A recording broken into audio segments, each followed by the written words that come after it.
Bom dia a todos. Quem não está feliz hoje, levanta a mão.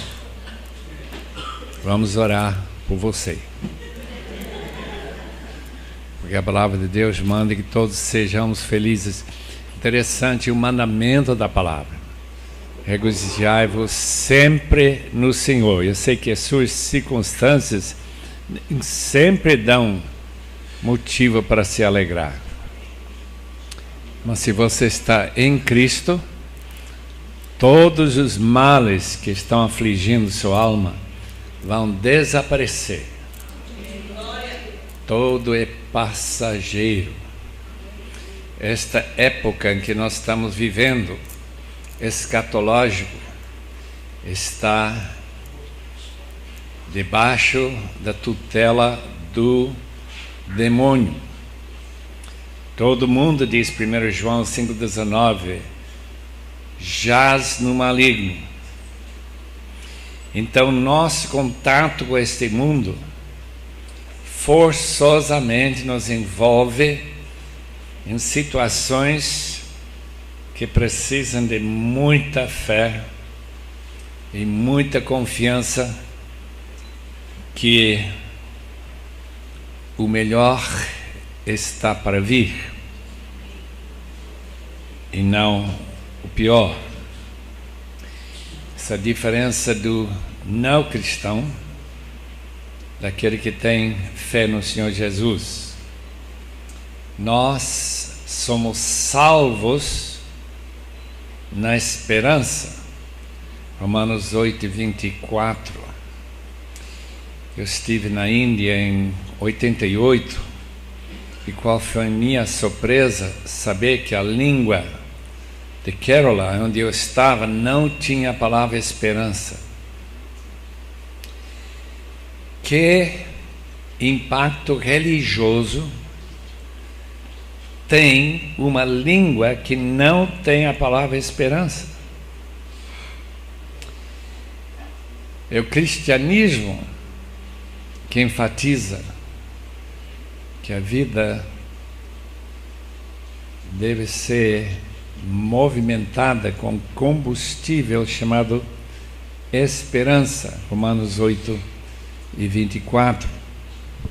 Portanto, escatologia pessoal que estamos estudando ainda esta manhã, em parte, é uma escatologia, é um olhar para o futuro, escatom, que se movimenta na esperança e na felicidade de que Deus tem algo incrivelmente, indescritivelmente bom no futuro. Os irmãos, então, que estão sem sorriso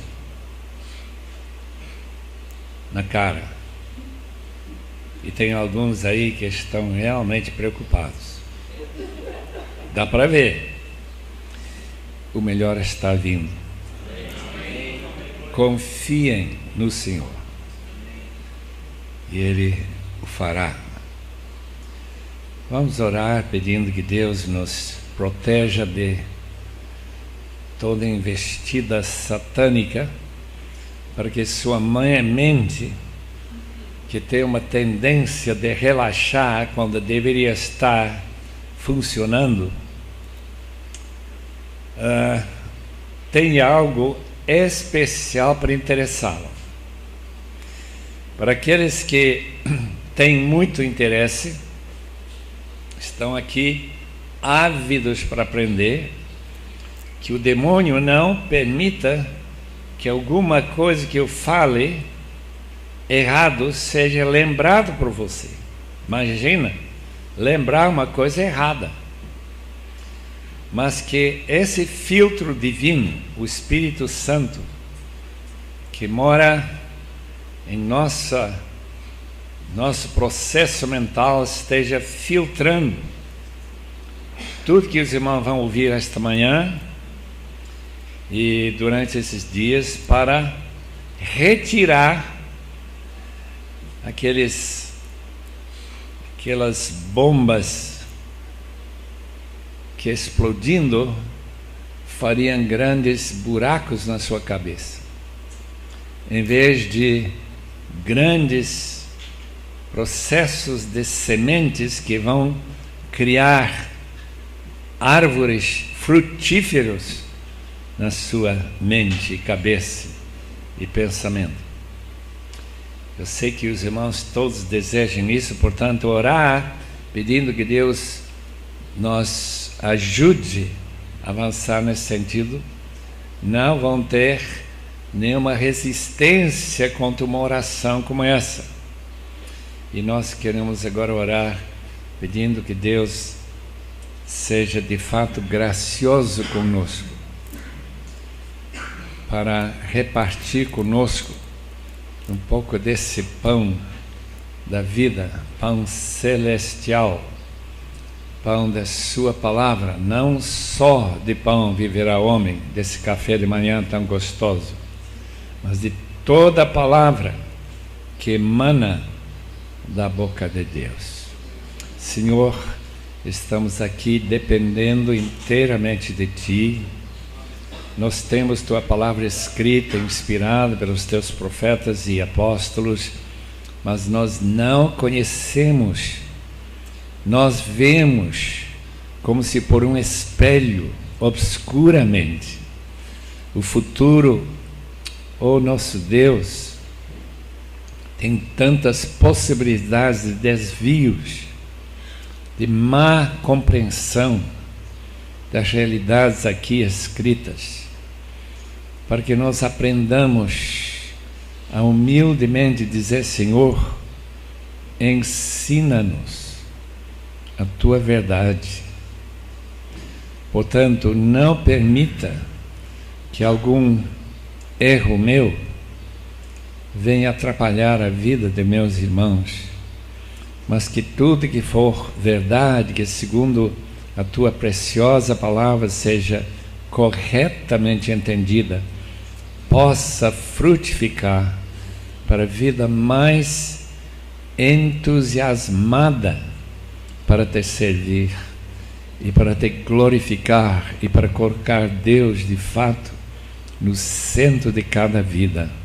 Para a glória do Teu nome te rogamos, em nome de Jesus. Amém. Nós começamos estudando sobre a morte, o mal que tem consequência do pecado, da rebelião, da desobediência. Desde o dia em que Eva e Adão comeram daquele fruto, do dia de hoje, não mudou esta verdade bíblica. O salário do pecado é a morte. Por sermos todos pecadores, todos nós temos um destino, a não ser que Cristo volte no seu corpo ressurreto, como Ele é as primícias da ressurreição. Ele começa o processo de fornecer estes corpos recriados por Deus, não dos mesmos átomos, não pelas mesmas moléculas que foram enterrados. Alguns se transformaram em relva, vaca come a relva, cria leite, criança vai bebendo e cria outra vida. Não é esse mesmo corpo, mas um corpo que será ocupado por esta pessoa chamada você, com seu nome, e que vai ressurgir com um corpo glorioso, como o corpo que Jesus agora habita. Quando aquela criancinha saindo da igreja batista Jardim das Embuias, eu não estava lá, mas a esposa estava, E essa mãe tentando arrastar essa criança diz: mas Jesus está aí, acima do púlpito, estou vendo. E a mãe naturalmente se interessou imediatamente. Onde? Ela queria ver, né? Não viu nada. Daí a criança diz: não, tem 2 Jesus. Agora sabe que não é Jesus, só tem um Jesus. A criança às vezes vê coisas que os adultos não conseguem ver, mas provavelmente gente que diz que viu a Jesus está vendo uma representação angelical de Jesus e não ele, já que ele volta gloriosamente, Atos 1, versículo 9, da mesma maneira que ele subiu, isto é, corporalmente. Ultimamente apareceu para mim, diz o apóstolo Paulo, 1 Coríntios capítulo 15, versículo 8.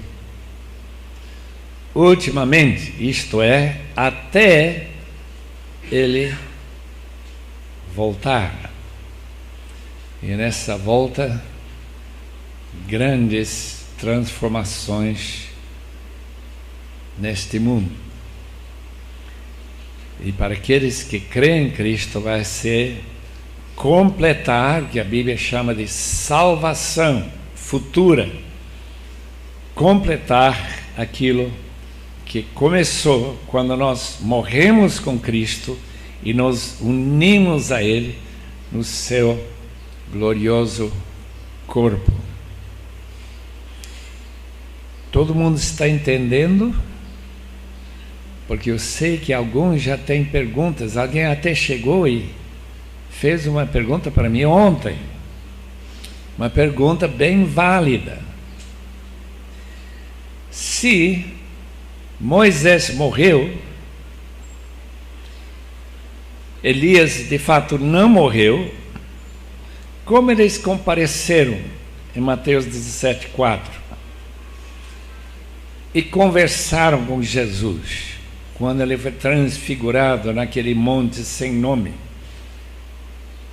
talvez o próprio monte Hermon, pelo menos tradicionalmente. Como que isso aconteceu? Em primeiro lugar, eu não estive lá, portanto eu não posso dizer com qualquer dogmatismo como que foi que Moisés apareceu depois de ter morrido sem ressuscitar, porque Jesus, as primícias da ressurreição. Portanto, a minha primeira resposta é não sei. Opiniões diferem.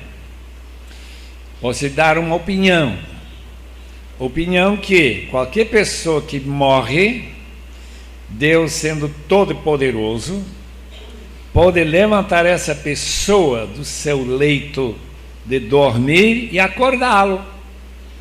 E Moisés pode acordar e conversar com Jesus. Talvez você vai conversar depois de morrer assim, não sei. Eu vou falar bem mais sobre o assunto quando chegar lá e os irmãos ligarem seus telefones ligados ao céu, claro, tem que ter o número certo, e aí eu explico como que é aquele estado intermediário em que a gente está na presença do Senhor com Cristo, como diz Filipenses capítulo 1. Quanto a Elias deve estar sentado lá no céu tranquilamente, não está deitado porque ele não morreu, escutando, olhando. Mas isso é apenas uma opinião. Os irmãos podem ter outra opinião muito melhor. E quando chegar, como disse, vamos procurar respostas a essas perguntas bem complicadas que algumas pessoas fazem, né? Tudo bem, estamos agora chegando ao ponto de discutir mais detalhadamente sobre este corpo da ressurreição.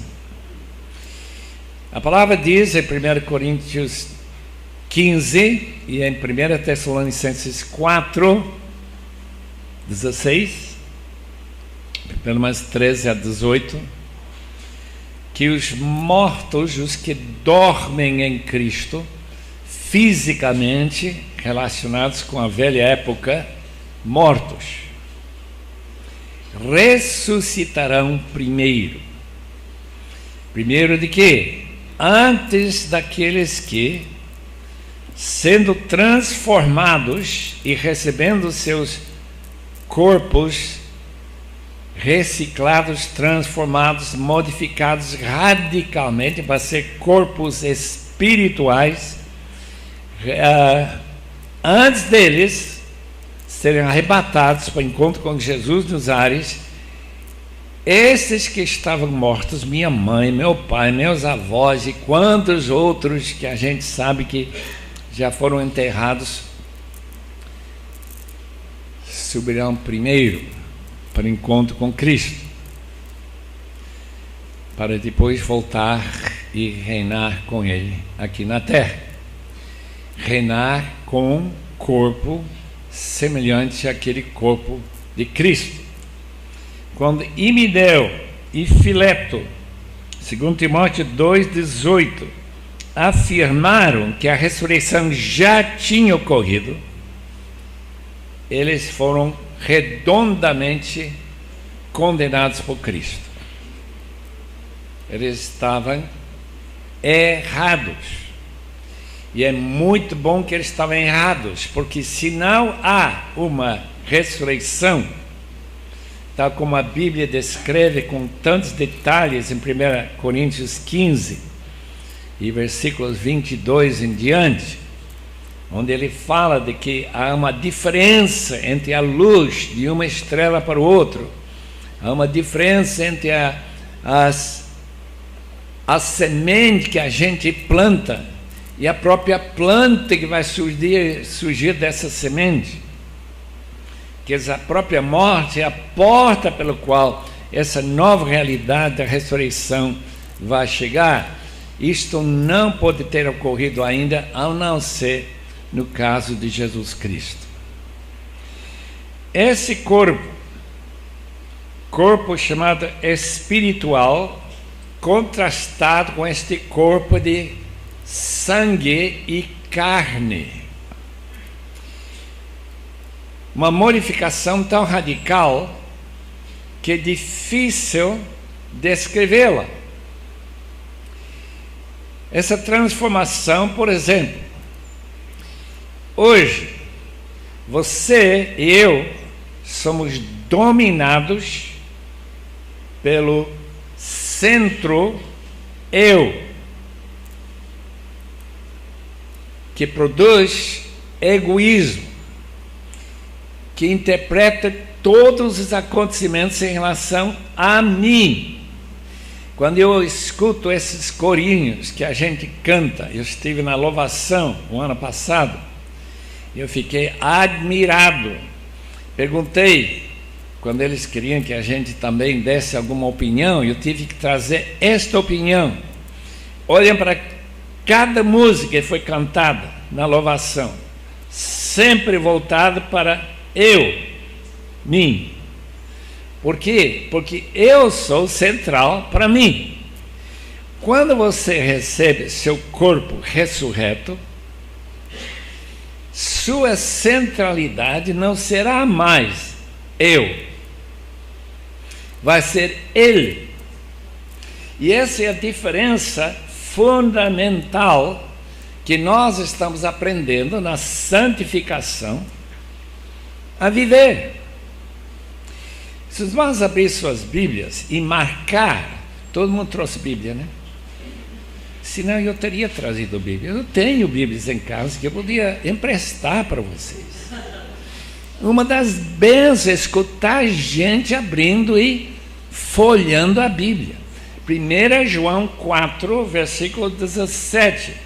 Porque eu não quero que ninguém imagine que eu estou inventando versículos que não estão no texto. 4:17. Dessa forma, o amor está aperfeiçoado entre nós, para que no dia do juízo tenhamos confiança.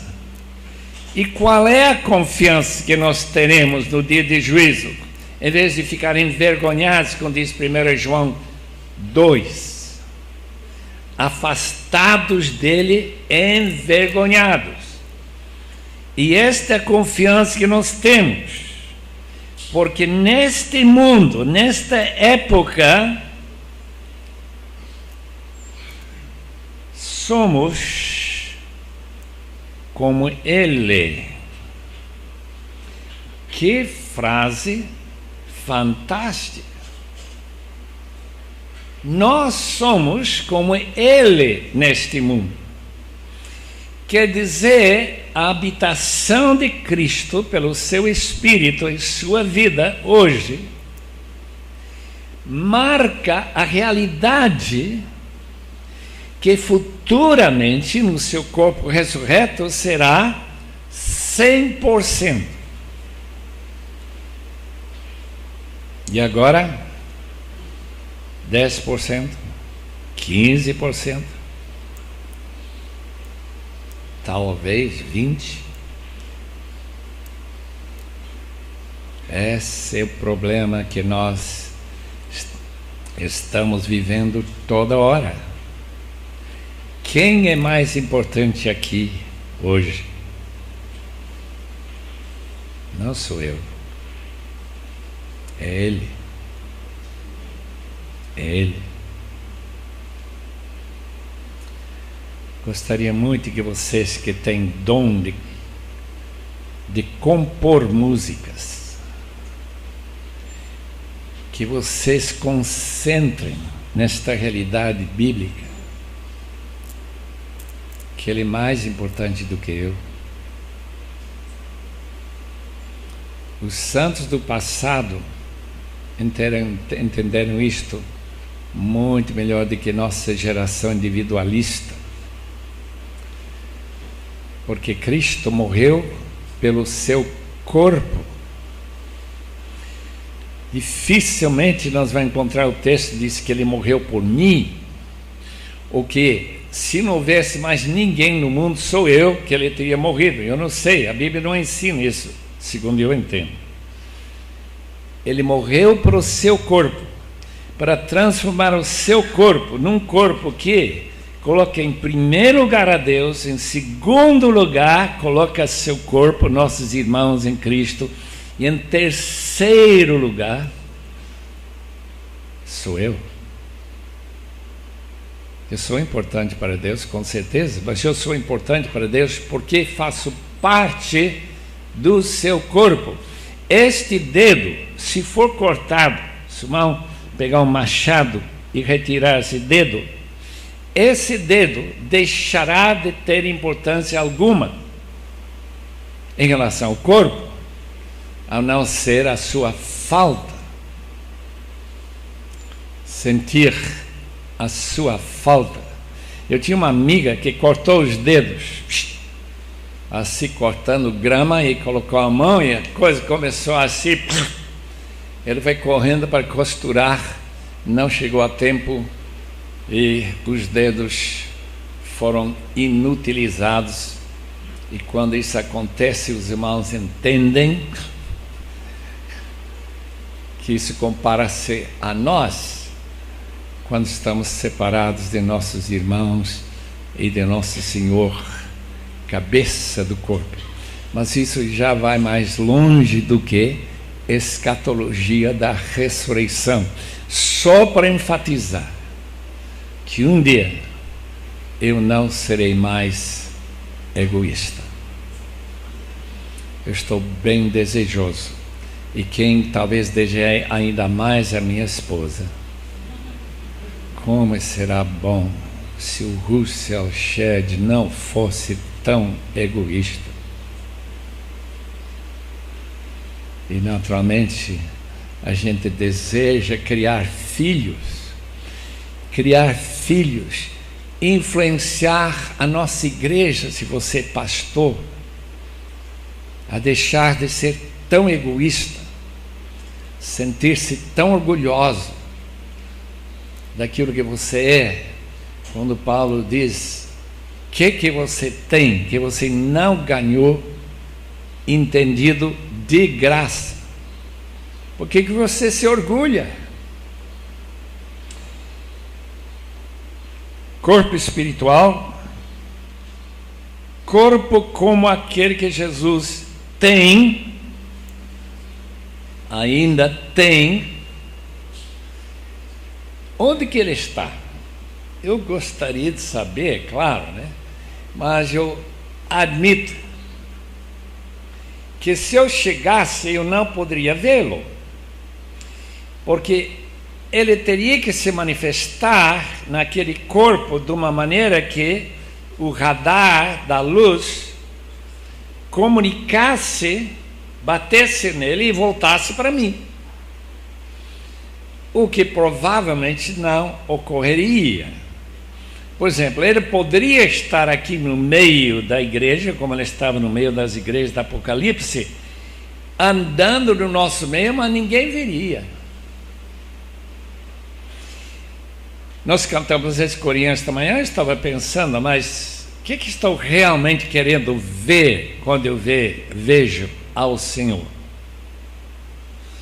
Meus irmãos, estou querendo ver o Senhor ressurreto. Já que não podemos ver Jesus como Pedro viu, antes dele morrer na cruz, temos que vê-lo depois da morte e ressurreição. Como seria vê-lo?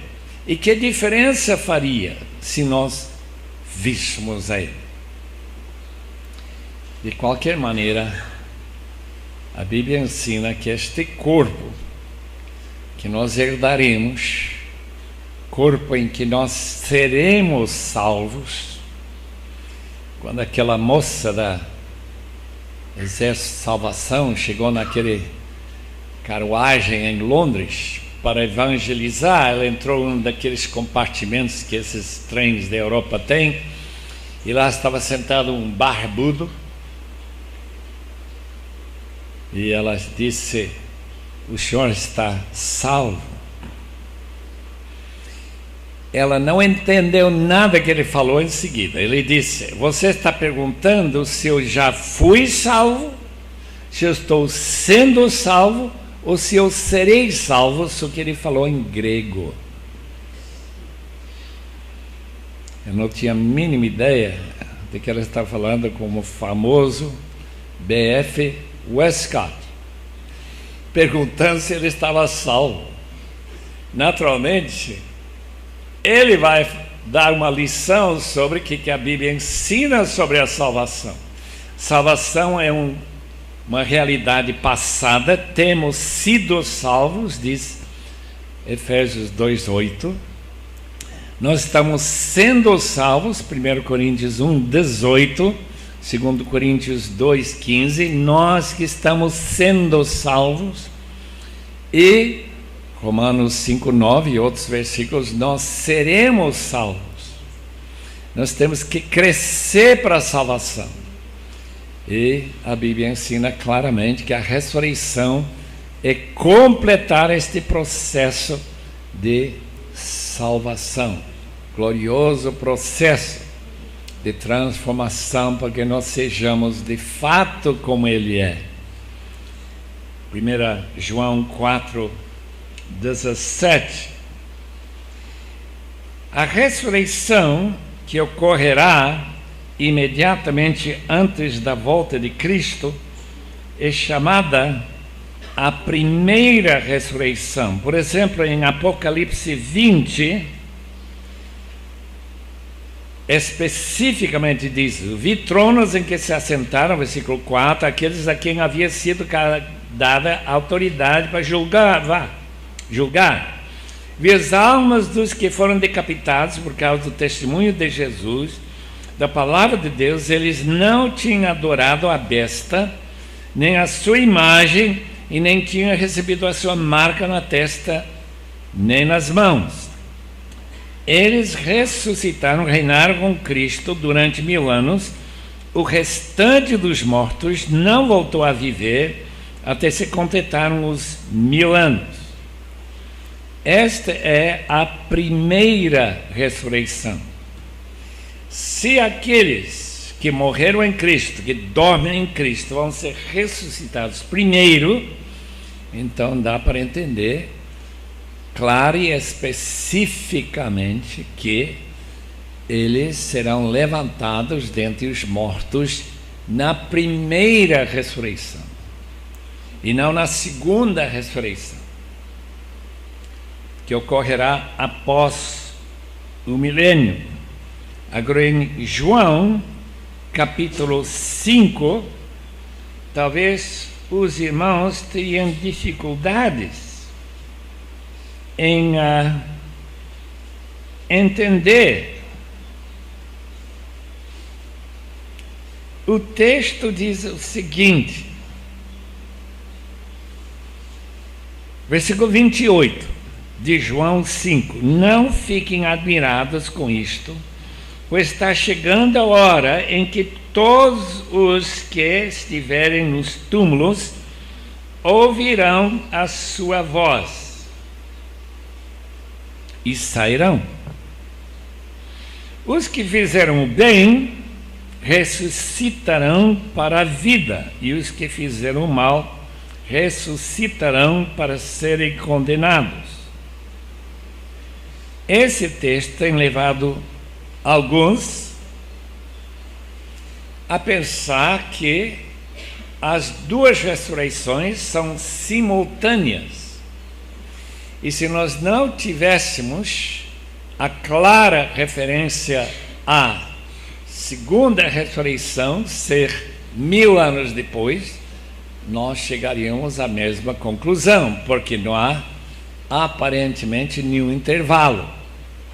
Mas nós sabemos, baseado nos dois textos, que entre os que fizeram o bem, isto é, os salvos em Cristo, e aqueles que não eram salvos quando Cristo voltou, ficarão nos túmulos por mais 1000 anos. E nós aguardamos estes dias vindouros com antecipação. Glorioso em Cristo. A segunda ressurreição vai ser a ressurreição para o juízo final, o último juízo, porque tem um outro juízo, ou julgamento, que será para aqueles que são cristãos.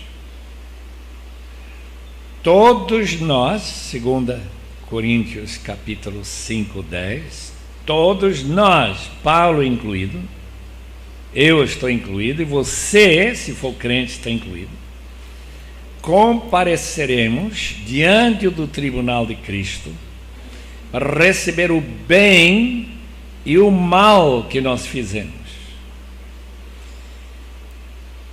Baseado nesse texto, e talvez alguns outros,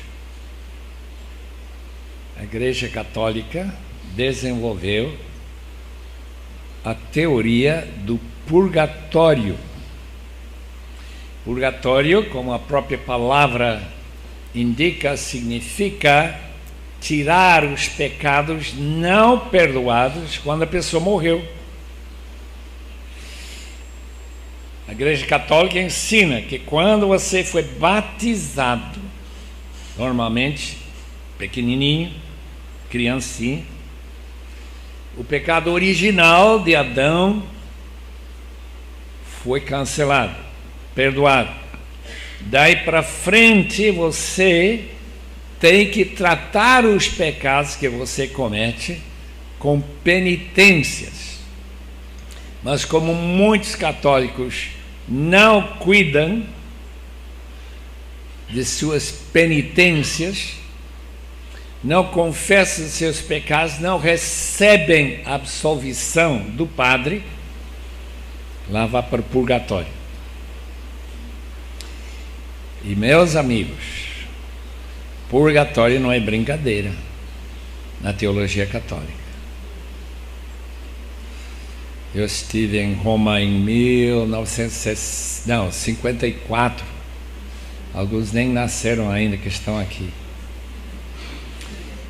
E eu fui para a escada de Pilatos, para ver como que essa escada que Jesus subiu para ser interrogado por Pilatos.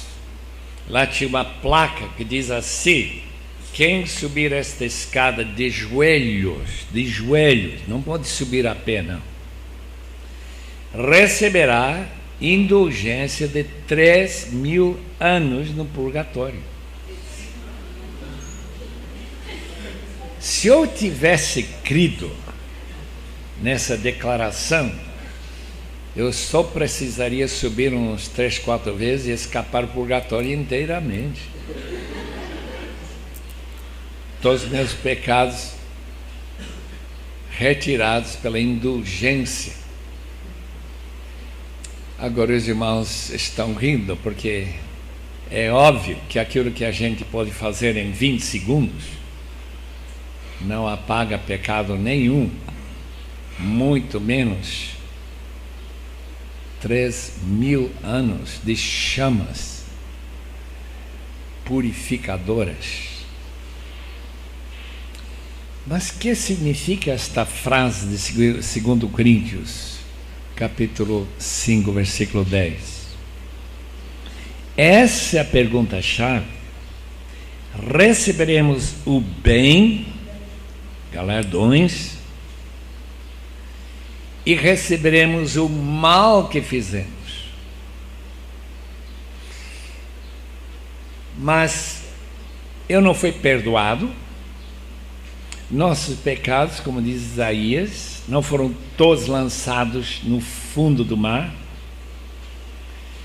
Que significa, afinal de contas, ser perdoado por Deus.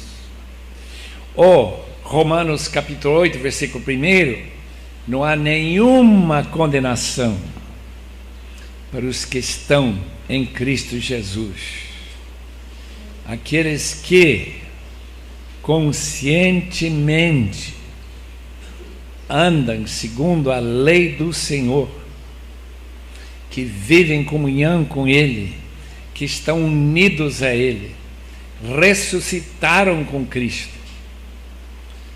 Que é esse negócio de um juízo de crentes em que eles sofrerão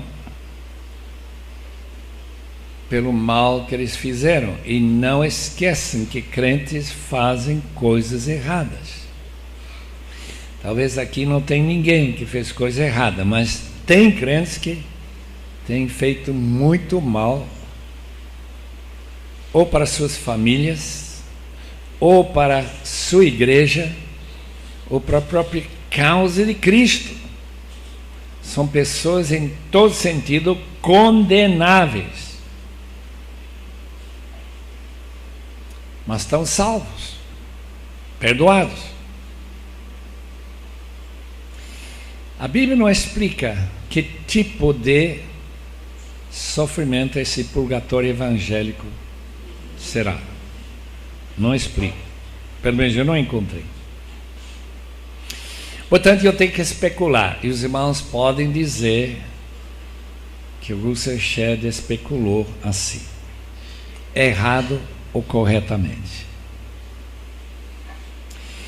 A Bíblia diz em capítulo 5 de Apocalipse que João viu o Cordeiro após a sua morte, ou durante sua morte, sangrando, machucado, como Isaías 53 descreve, em pé no trono. Capítulo 5, versículo 6 de Apocalipse. Agora tenta imaginar o que João está dizendo. Que o Senhor Jesus, que morreu pelos meus pecados, os seus pecados, está sendo visto novamente 60 anos depois, talvez, provavelmente, com certeza, não na própria hora da sua morte, especialmente pelo fato que ele não está pendurado numa cruz, que a Bíblia diz que ele foi crucificado desde a fundação do mundo, e que depois da cruz ele ainda pode ser revisto. Deus é um Deus da eternidade, porque quando você ressuscita e você for julgado diante desse tribunal, você seja levado de volta ao Calvário, para ver Jesus não morrendo pelos pecados do mundo, mas os seus pecados e meus, pessoalmente. Eu não posso nem imaginar a dor que eu sentirei ao ver Jesus agonizando sobre algum pecado que eu não precisava cometer. Porque pecado em si não pode ser algo necessário por mim. Tem que ser uma escolha que eu fiz e que eu errei, e agora eu tenho que ver ele pagar esse pecado individualmente. Quando a gente pensa que ele é o Cordeiro que tira o pecado do mundo todo, a gente sente, são bilhões, centenas de bilhões de pecados. Nós pecamos todo dia, ou por comissão, omissão, para ter que enfrentar e ver ele morrendo. Pecados pessoais cometidos desnecessariamente. Quando eu vou amar ao Senhor muito mais que eu amo hoje, deve ter sido e deve ser no futuro uma agonia digna de um verdadeiro purgatório evangélico. A gente não vai sofrer as consequências em si, ele que vai sofrer, mas o efeito desse sofrimento. E como meu irmão disse, quando nasceu o seu primeiro filho, e ele esteve lá junto com a Mayra, que é a esposa dele, que ele teve uma experiência bem aguda do que mamãe passou quando ela deu luz a ele. E naturalmente eu também, passando a mesma experiência. Se os irmãos gostam da ideia, podem engolir. Se não, podem vomitar para fora, não tem problema. Porque não é o que a Bíblia ensina. Simplesmente diz que receberemos o mal que nós fizemos. Devemos tomar a sério isso, queridos irmãos. Crentes que vivem no pecado, crentes que se desviam, imaginando que tem perdão para tudo, é só pedir e pecar levianamente, não estão vendo bem a realidade da vida cristã, e essa busca correndo atrás da santificação, sem a qual ninguém verá a Deus. Como que nós podemos imaginar que somos filhos dele e não odiar o pecado e não querer nos afastarmos daqueles males tão características de pessoas egoístas como somos nós? Vá lá para frente. A segunda ressurreição, Apocalipse capítulo 20, diz que foram abertos os livros. Esses livros incluem, interessantemente, Vi também os mortos, versículo 21, de capítulo 20, grandes e pequenos. Senhor Adolfo Hitler vai aparecer lá. E milhões e milhões e milhões de pessoas que ressuscitarão. Nessa ressurreição, os livros foram abertos. Outro livro foi aberto, o livro da vida. Os mortos foram julgados de acordo com o que tinham feito, segundo estava registrado nos livros. O mar entregou os mortos que nele havia, e a morte, o Hades e o túmulo, entregaram os mortos que neles havia, e cada um foi julgado de acordo com o que tinha feito. Então a morte, o Hades, foram lançados no lago de fogo. O lago de fogo é a segunda morte. Aqueles cujos nomes não foram encontrados no nome da livro da vida foram lançados no lago de fogo. O vulcão chamado inferno. Irmãos, nós não imaginamos o terrível sentença, a terrível sentença que será pronunciado contra esses amigos nossos, parentes nossos, colegas nossos, que nunca se entregaram ao Senhor Jesus. Note uma coisa muito clara nesse texto: serão julgados segundo suas obras. O inferno não tem a mesma intensidade para todos, tal como o céu não tem a mesma alegria para todos.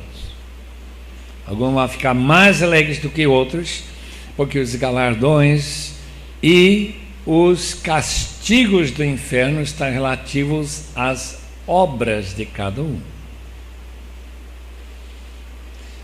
Não acha fascinante isso? Eu acho.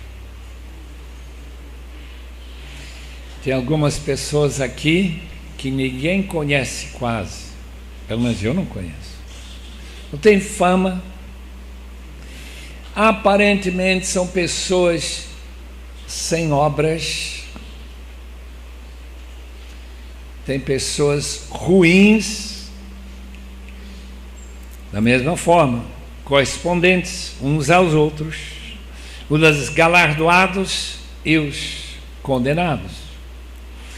Os condenados serão condenados à intensidade do inferno. Dante Alighieri entendeu isso bem, que há diferentes níveis, e aqueles que foram pessoas mais ruins, como o Dr. Scott Peck chama, pessoas do mal, pessoas que se entregaram a fazer o mal. Eu acho que Adolf Hitler, Gengis Khan,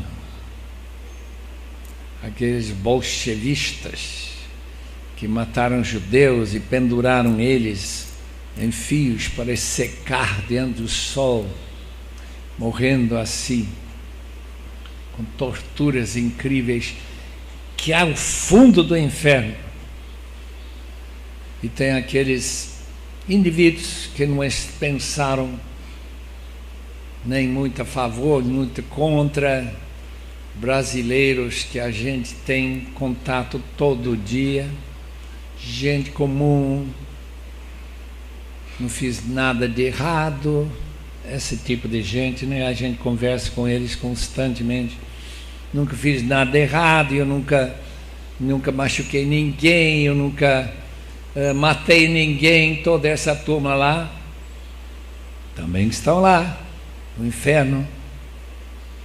Que a ira de Deus para sobre todos aqueles que não confiam e não agradecem o Senhor que amou e morreu por eles. Esse futuro juízo que quase nenhum pastor que eu tenho ouvido, e eu não tenho ouvido tantos pastores assim, não fala. Como que é isso, meus irmãos? Se a coisa é tão séria como essa, se uma pessoa que matou outra pessoa, como aquele chamado Caveira, que nós levamos para a casa de recuperação, que tinha matado 14 pessoas, imagina, aquele que mancava assim, ficou lá um dia, fugiu, matou mais uma pessoa, agora está foragido ou morto. A pergunta é sempre esta: se há pessoas sentadas na frente do pastor e ele nunca menciona esse terrível futuro, ele não está se omitindo? Ou se ele não fala para aqueles crentes dedicados que amam ao Senhor, que seus labores serão reconhecidos de uma forma muito especial da parte do Senhor da glória, e que eles serão galardoados. E a palavra que a Bíblia usa para esse galardão é a palavra glória. Abrem suas Bíblias agora em 2 Coríntios capítulo 4 e versículo 17, para um dos textos mais claros sobre esse futuro galardão.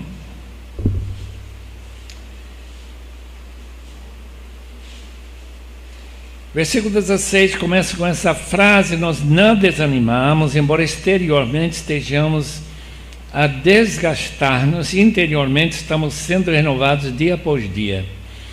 Pois os nossos sofrimentos leves e momentâneos estão produzindo para nós uma glória eterna, que pesa mais do que todos eles.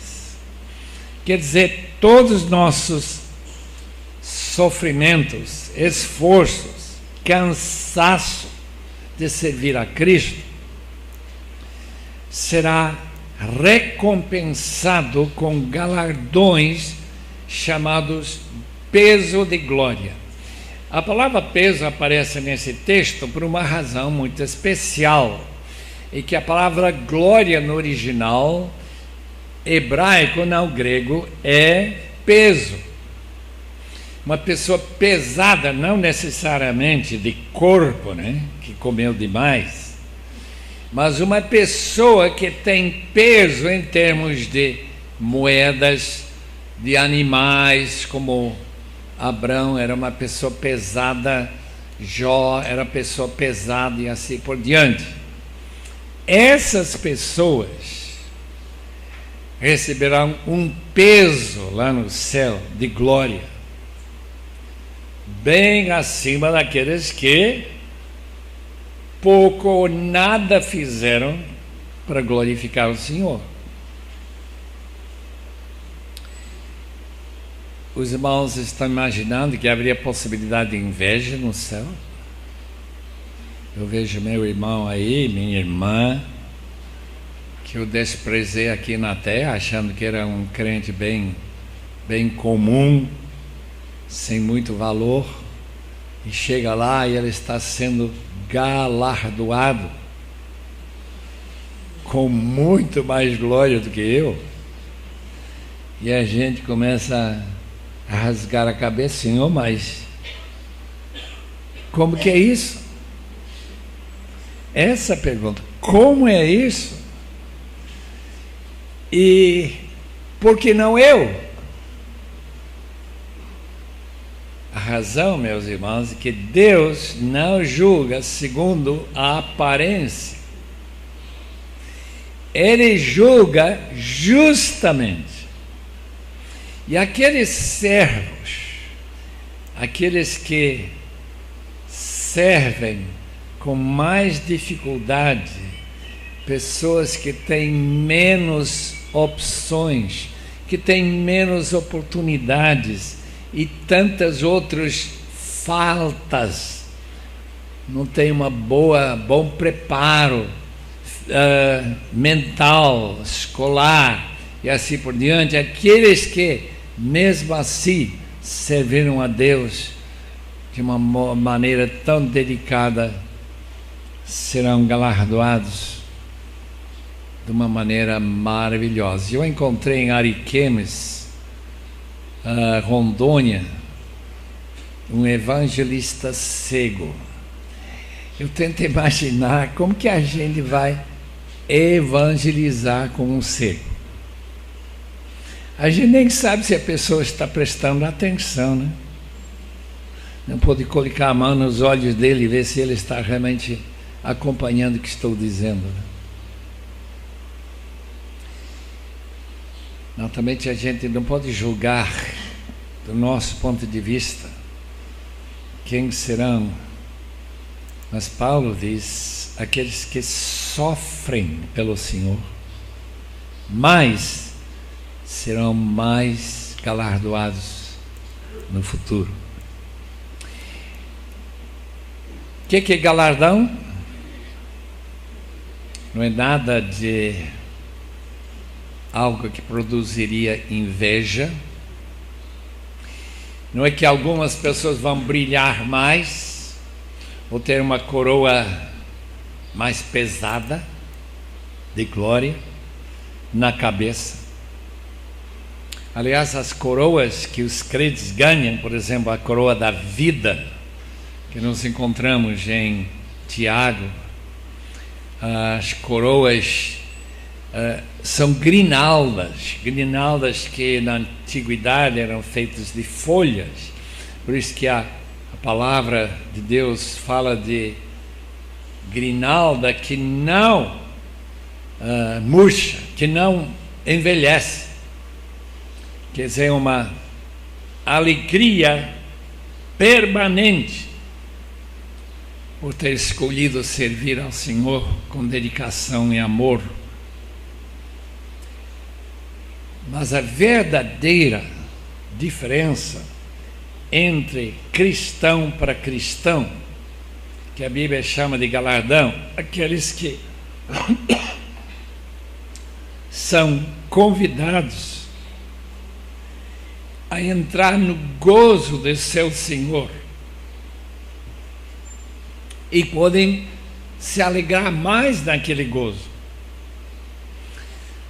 Só pode ser, e novamente estou especulando, que são pessoas que durante sua vida aqui na terra, como aqueles que estão aqui esta manhã, estão buscando cada vez mais, Senhor, como é que eu posso aprender a amar-te mais? Tem muita gente que não se interessa. Na sua opinião,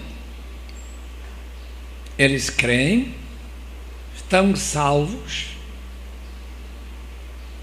mas sua vida de trabalhador na vinha do mestre, na seara,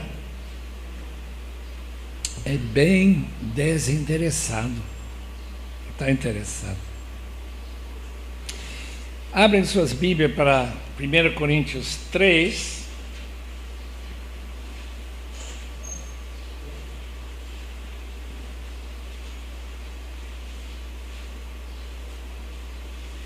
Versículo 10. Conforme a graça de Deus que me foi concedida, eu, como sábio construtor, arquitecton, em grego, lancei o alicerce e outro está construindo sobre ele. Então Paulo começou a igreja de Corinto, pregando com temor e tremor. Deus deu muito fruto para seu ministério. Como ele disse, eu tenho muita gente nessa cidade, segundo Atos 18, contudo, veja cada um como constrói, porque ninguém pode colocar outro alicerce além do que já está posto, que é Jesus Cristo. Se alguém constrói sobre esse alicerce usando ouro, prata, pedras preciosas, madeira, feno ou palha, sua obra será mostrada, porque o dia de juízo, quando nós compareceremos diante do trono de Cristo, atrará a luz, pois será revelada pelo fogo, que provará a qualidade da obra de cada um. Fogo que provará, examinará a qualidade da obra de cada pessoa que está aqui esta manhã. E a experiência vai ser bem interessante, só para falar levianamente. Vai ser muito interessante. Porque pessoas que nós julgamos merecem muita recomendação e recompensa da parte do Senhor, receberão pouco ou nada. E aqueles que nós achamos que merecem muito pouco, podem receber muito. Realmente nós somos incapazes, completamente capazes, de julgar a qualidade da obra de cada um. Mas olhando do ponto de vista humano, exterior, e não da maneira que Deus olha, quando nós olhamos para um pastor, um líder de uma congregação, nossa avaliação do trabalho dele tem que ser avaliada na base externa dele. A dedicação das pessoas, quanto eles contribuem do seu tempo e dinheiro, a unidade dentro das famílias, o comparecimento da igreja, o entusiasmo com que eles vão para a igreja, e que uma igreja que não está brigando pecado escandaloso. Em outras palavras, é um líder que cuida bem do seu rebanho. Hebreus capítulo 13, versículo 17, descreve o dia em que será julgado a qualidade dos pastores, o seu trabalho de pastorear. Obedecem aos seus líderes, é uma ordem bíblica, 13:17 de Hebreus.